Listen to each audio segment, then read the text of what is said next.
mendapat dari market, Pak. Entah itu mendapat pelajaran ataupun mendapat cuan dari dead bounce. DCB, dead cat bounce, selalu terjadi. Kemarin nggak dapat DCB-nya ya, kita dapat ininya lah, Pak, dapat pelajarannya. Dapat pelajarannya, benar sekali Koko. Ya, gimana ya Koko? Dari awal tahun kita udah ceritakan ini tahunnya real sektor sebenarnya. Tahun sektor keuangan mesti hati-hati. Ternyata ya terjadilah ya. Kalau emang udah mau terjadi gimana lagi? Aduh, berat emang kok. Ini Pak, forward kita looking backward dulu nih. Kan kita tahu kalau kita minggu lalu ini seminggu ya Pak ya, kita terombang-ambing ya. Seminggu setengah lah ya. Kita terombang-ambingkan mulai dari kasusnya SVB. Waktu itu kita bahas waktu di kelas offline kita, merentet ke Signature Bank di hari Minggu, di mana di hari Senin merentet ke Credit Suisse di Eropa yang batuk, dan yang terakhir merentet ke First Bank ya. First Republic. Benar. Jadi total yang kelihatan mata udah ada 3 bank Amerika dan 1 bank di Eropa.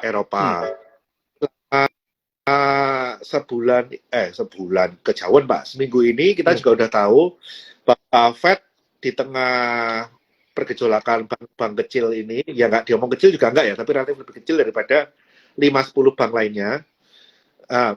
Kita tahu bahwa Fed udah melakukan langkah penyelamatan dengan bridging debt ya Pak ya, debt ke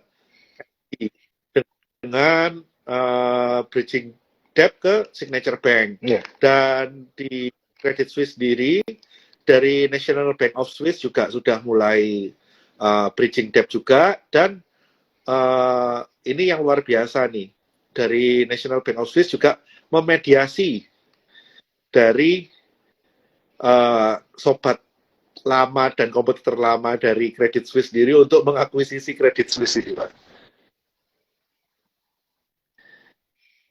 Nah, yang sekarang kita tahu kan kemarin perkembangan yang terakhir, Pak, waktu kita selesai hari Jumat, kita tahu bahwa Signature Valley Financial Group, jadi holding dari SVB, ini kan mengajukan Chapter 11. Iya, benar. Jadinya aset-asetnya dia bisa jual kok. Jadi dia bisa execute banknya, benar. Gara-gara dia masuk ke Chapter 11. Benar. Nah, kita mungkin bahas satu-satu looking forward dari SVB dulu ya, Pak ya. Oke, siap. Satu-satu kok. Ini kronologis dulu nih. Betul. Nah, dari ringkasan itu kira-kira kita mulai dari SVB nih, Pak. SVB ini menurut Pak Fahrul, Pak, kan kita tahu nih, kemarin udah rencana di bridging untuk dikasih loan dari Fed. Iya. Ya kan? Benar. Untuk First Republic ini memanfaatkan konsorsium 11 bank untuk menyelamatkan dari kebangkrutan gitu kan. Iya. Nah, kira-kira kita ngomong dari yang SVB dulu. Di mana banknya sendiri kan udah berubah nama nih, Pak. Silicon Valley Bank-nya udah berubah nama, udah disuntik, dan kita sendiri melihat bahwa neraca Fed juga tiba-tiba melejit gitu kan, untuk menyuntik ke SVB dan ke Signature Bank, dan holdingnya sendiri akhirnya Chapter 11. Seberapa efektif Pak Chapter 11 ini bagi SVB, Pak? Jom paling nggak gini, kalau diambil akhirnya Chapter 11, sebenarnya itu harusnya itu kalau dari langkah dulu ya, market reaction itu belakangan kok, langkah dulu kita komentarin. Kalau langkahnya akhirnya masuk Chapter 11, itu paling nggak sebenarnya langkahnya itu lebih bertanggung jawab. Ini bukan bailout. Itu udah jelas. Itu sudah masuk Chapter 11. Solusi yang diambil utama oleh The Fed itu adalah sekalipun The Fed bersama dengan Kementerian Keuangan dan FDIC, itu sudah memberikan garansi kepada depositor yang ada di bank tersebut, mereka tidak ini ya, menurutnya paling tidak itu mereka tidak menyelamatkan owner. Itu yang kejadian sekarang. Dengan mereka nggak menyelamatkan owner, sebenarnya itu udah ngasih sebenarnya itu positif, agak sinyal positif sebenarnya ke market, bahwa ini tidak pakai uang taxpayer-nya Amerika. Paling enggak, satu gini, kalau nggak pakai uang taxpayer-nya Amerika, berarti tidak akan membuat US Treasury itu supply-nya naik banyak. Ya dong, ini khawatiran pertama kan. Nah, kalau memang nggak seperti itu yang bikin 1 minggu terakhir US Treasury itu rally-nya kencang banget kok. Yield-nya itu dari 4% udah turun ke 3,4% sekarang. Harusnya itu udah ada 10 to 15% ya, apa kalau istilah orang obligasinya itu duration gain-nya udah di record itu sama pasar obligasinya. Ini langkahnya ini oke. Nah, tapi kita harus sadar bahwa kalau kondisinya seperti ini, market will never be the same anymore. High expectation dan trust yang udah terbangun di market bertahun-tahun ini berubah. Ini yang sebenarnya aku lihat itu kondisi di SVB ini membuat bank-bank lain yang sebenarnya seharusnya nggak bermasalah, tapi ikutan discrutinize oleh market. Sehingga sekalipun banknya nggak apa-apa kok, untuk memprevent terjadinya rush, mau nggak mau the Fed harus bikin konsorsium banyak bank ini. Itu yang lagi kita kalian, kayak First Republic dan lain-lain. Oke. Nah, berarti kan kalau kita lihat Pak, memang musuh dari institusi keuangan seperti bank ini kan distrust kan? Distrust sama inflasi kok. Inflasi, musuh bank itu inflasi sebenarnya. Juga. Dari inflasi membuat mereka untung tipis atau rugi, di mana kerugian ini yang membawa ke distrust karena orang takut. Yeah. Nah, yang kita ketahui kan memang kondisi sekarang di Amerika inflasi juga sebetulnya boleh dibilang mau dikontrol sampai 2% itu kan mustahil, Pak. Dan kalau kita ngomong kalau kita ngomong masalah trust nih, sebetulnya masyarakat Amerika sendiri ini menurut saya trust-nya cuma terbatas ke bank-bank gede nih sekarang. Mungkin sama kayak di Indonesia lah ya. Mungkin kalau di Indonesia ada bank kecil batuk, ya pasti akan terjadi ras dari bank-bank buku 1-2 larinya ke bank buku 4 semua, malah bukan bank buku 3 gitu kan. Ya, nah, ini kira-kira sampai sejauh mana sih Pak katastrofiknya? Apakah memang bisa terkontain? Karena harapan saya kan memang kalau kita ngomong SVB gede, yes, by number dia gede. Tapi dia kan nggak ada produk-produk investment banking seperti 5 big bank stop yang ada di Amerika. Jadi dampak katastrofiknya kan sebetulnya juga tidak perlu dikhawatirkan. Atau kita lihat Signature Bank, dia juga banknya bank kripto gitu kan, dimana harusnya juga efeknya terkontain. Nah, mungkin yang First Republic nih, yang mungkin agak lebih ke kanan kiri, tapi walaupun size-nya juga nggak terlalu gede juga, dan udah ada 11 bank besar yang menurut saya agak dipaksa untuk menjadi konsorsium menyelamatkan First Republic nih, Pak. Nah, ini kira-kira gimana, Pak? Nah, ini sebenarnya kalau mau kita bandingin sama kejadian 2008 ya, kok, ada lebih baiknya. Ini aku nggak bilang necessarily ini lebih kecil daripada 2008 ya. Ada yang lebih baik dan lebih kuat di 2008 dan ada yang lebih jelek juga di 2008 dan ada juga yang bagus di 2022-2023 dan ada hal yang sebenarnya nggak terlalu bagus juga di 2023. Nah, ini dia. Walaupun, nah ini perbedaannya, sekalipun SVB ini tidak, ini ya kondisinya, sekalipun SVB ini tidak, bukan systematically important bank, ini nggak apa namanya, bukan hal yang, bukan yang bank terbesar ya di Amerika, bukan Big Five, tapi kondisi ketika dia membutuhkan bailout, ini kondisinya, itu kondisi di mana likuiditas itu depleting pada dasarnya. Likuiditas itu lagi berkurang. Kenapa? Karena ekonomi Amerika itu lagi kencang-kencangnya karena wages growth itu lagi kencang-kencangnya kok. Seperti yang gue ceritain dari tahun lalu ya, kondisinya itu sekarang uang itu masih persistently keluar dari real sektor kok. Gara-gara inflasi, harga barang naik, lu belanja kalau orang Amerika itu justru apa-apa masih pakai cek sampai hari ini. Nggak pakai bank transfer kayak kita. Di situ menariknya ya kalau di Amerika. Ini sebenarnya kondisinya itu membuat posisi the Fed ketika melakukan ketika mengambil aksi itu lebih complicated tahun ini dibandingkan tahun 2008. Kenapa? Kalau 2008 itu gini kok, 2008 bank besar hancur. Bank besar hancur, ini langsung linkage ke real sektornya. Gara-gara ada mortgage crisis kan, subprime mortgage crisis. Subprime mortgage crisis ini itu langsung ke neraca rumah tangga. Nah, langsung ke neraca rumah tangga kok. Langsung neraca rumah tangganya itu kolaps. At the same time, inflasi itu gampang turun. Gara-gara rumah tangganya kolaps di tahun 2008. Uang balik ke financial sector itu cepat sekali.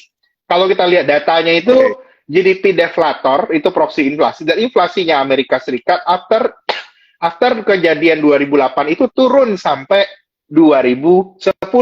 Sehingga, nah ini dia nih, sehingga uang yang berkumpul di financial sector, perputaran uang lebih lagi rendah, The Fed melakukan bailout pun ketika itu bersama dengan US Treasury, dampak ke financial marketnya more or less netral kok. Nggak apa-apa, lebih besar kasusnya itu, real sektornya hancur, tapi financial sektornya bisa diamankan dengan gemilang. Perbedaannya di kali ini adalah dengan di sisi pasar tenaga kerjanya yang masih kencang banget, akan sangat tough untuk menjustifikasi ini ya, kalau seandainya tidak berhasil ya, kalau seandainya tidak berhasil, apa namanya, rescue package yang ada sekarang, itu bisa, apa namanya, itu membuat inflasi yang ada itu persistently tinggi. Nah, ngukur keberhasilannya gimana? Ini kan ada konsorsium perbankan untuk membantu First Bank, apa namanya, untuk membantu First Republic Bank dan bank-bank lainnya. Itu kan semuanya hanya mendapatkan lending facility dari bank sentral, ya kan? Lending facility itu hanya lending yang temporary.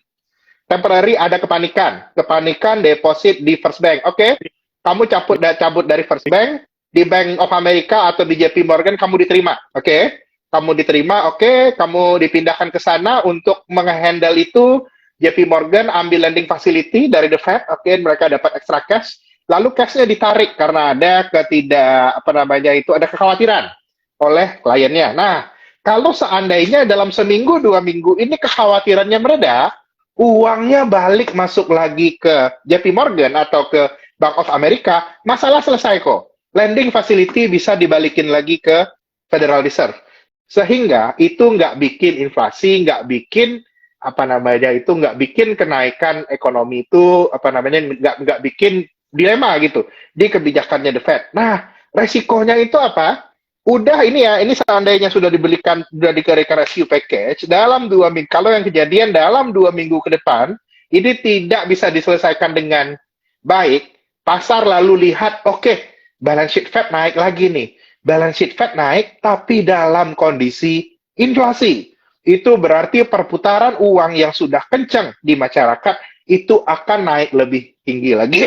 Bisa jadi pertumbuhan ekonomi Amerika naik, tapi stock market likely tidak akan oke. Itu stock market bisa crash, itu yang aku lihat resikonya sekarang gitu, Ko Bernard. Oke, jadi ya selama trust ini bisa dikembalikan dengan cepat dari nasabah perbankan di Amerika, mereka nggak tarik duit, tapi mereka bisa ngembaliin duit, itu utang yang dikeluarkan oleh Fed dan bank-bank ini kan sifatnya hanya bridging ya Pak ya? Saja bridging, ini hanya bridging. Pokoknya resikonya kalau sampai jadi permanen, sederhana aja mikir gitu. Kalau bridging aja, kok Bernard menjamin gua seminggu, nggak apa-apa dong. Nah, kalau seandainya kok Bernard nggak bisa narik lagi dari gua after 2 minggu, itu masalah. Berarti di Bernard udah permanen dong, ada aset, jadi ada aset, non-liquid aset, lagi dikasih ke gua kan. Jadinya, balance sheet gua ngembang. Ini yang bikin inflasi di perekonomian, kira-kira kayak gitu kok. Nah, akhirnya yang kemarin kita udah pelan-pelan inflasinya mulai menurun, flat, walaupun belum signifikan sesuai target, ya ini pertaruhan gitu kan, Pak? Pertaruhan, benar. Nah, berarti kan kalau kita lihat kan prinsipnya satu, Pak. Kalau kita mau reset market, kalau kita pengen mengurangi money supply, prinsipnya kan satu. Ya, real marketnya harus crash. Real marketnya harus crash, benar. Real market crash itu paling gampang. Ini yang aku lihat ya, ini kita harus, kalau ketika melihat kebijakan central bank, kita harus sadar bahwa kebijakan central bank itu ngelihat kondisi ekonomi. Central bank itu sebenarnya mereka itu punya mental state karena ada channel kebijakan moneter itu yang namanya asset price channel kok. Kayak waktu COVID pesimis, biar orang optimis, uang dipompa, stock market naik berkali-kali lipat, kita jadi nggak ngerasa pesimis kan? Oh ada uang, kita belanja gara-gara ada uang. Yang sekarang lagi kejadian itu sebaliknya kok. Untuk bisa mempertahankan sektor keuangan, itu kita lihat pilihannya cuma 2. Nah, ini nih yang menariknya, nanti harus kita lihat The Fed minggu depan. Nah, The Fed itu mandatnya itu adalah kestabilan harga dan employment. Nggak ada mandat yang lain. Dari mandatnya The Fed itu tidak ada dia menjaga sektor perbankan, nggak ada sama sekali. itu dia hanya melihat itu hanya komponen di dalamnya itu dan bukan merupakan tujuan utama. Nah, yang aku lihat itu adalah kita harus lihat ini. Kalau seandainya ini aku lihat ya, kalau optimisme di ini ya belakangan udah mulai naikin outlook ya, banyak bank-bank ya global. Sebenarnya ini menarik nih, seminggu terakhir itu outlook dari beberapa bank itu on global, walaupun on Amerika turun, on global naikin nih. Nah ini dia. Kalau Yap. kalau seandainya outlooknya membaik, inflasinya tinggi, jangan heran. Nah ini melihat apa namanya mandatnya The Fed, jangan heran bunga ini masih digas lagi. Walaupun beberapa orang udah lihat The Fed stop atau mungkin turun, aku lihat mandat The Fed itu nggak pernah ada di banking. Mandat The Fed itu di kestabilan harga. Jadinya aku lihat mau nggak mau, The Fed minggu ini masih akan naikin bunga. Dan kapan kira-kira ini akan selesai? Aku lihatnya US market ini kemungkinan agak susah diselamatkan sih aku lihatnya. Kalau seandainya US market ada rebound in the next 1 or 2 weeks, I'll happy to sell. Dan nanti itu aku baru akan kembali kalau nantinya apa namanya ya marketnya udah lumayan kering, persepsi resikonya dan lain-lainnya udah naik. Karena aku lihat di kondisi sekarang ini dibutuhkan. Crash di apa namanya turunnya stock market, aku jangan pakai crash lah ya, pokoknya turunnya stock market itu akan mengembalikan uang itu balik ke government bond, balik ke sisi perbankan yang besar-besar. Ini akan membantu The Fed mencapai targetnya dan membantu kestabilan yang baru itu bisa didapatkan. Itu yang aku lihat di kondisi sekarang ya.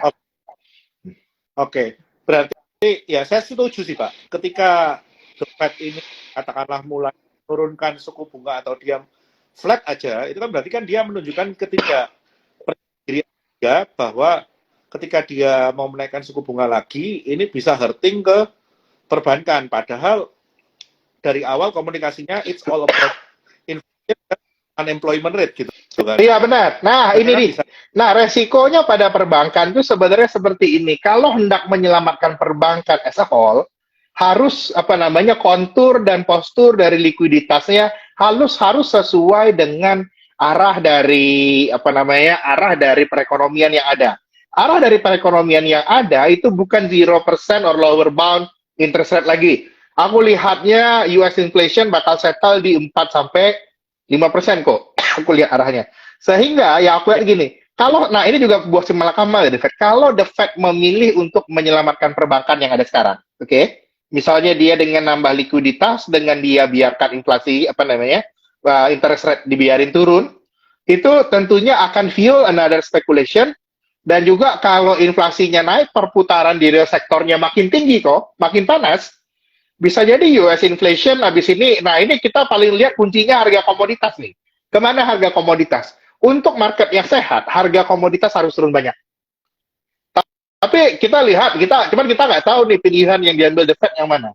Tapi kalau diambil pilihan yang kedua, harga komoditas, misalnya dia injek likuiditasnya itu dahsyat banget, kalau dia ambil injek likuiditasnya dahsyat banget, saya lihatnya mungkin akan ada kondisinya di mana nanti harga komoditas ini masih naik, tapi inflasinya terbang di tahun 2024 dan 2025, Fed tidak bisa potong suku bunga. Konsensus yang Fed 2024 sudah potong, ini konsensus sudah potong ya, orang udah mikir, sudah potong 100 basis, akan pindah ke Fed Fund Rate, itu bisa naik ke 6 atau 7% kok.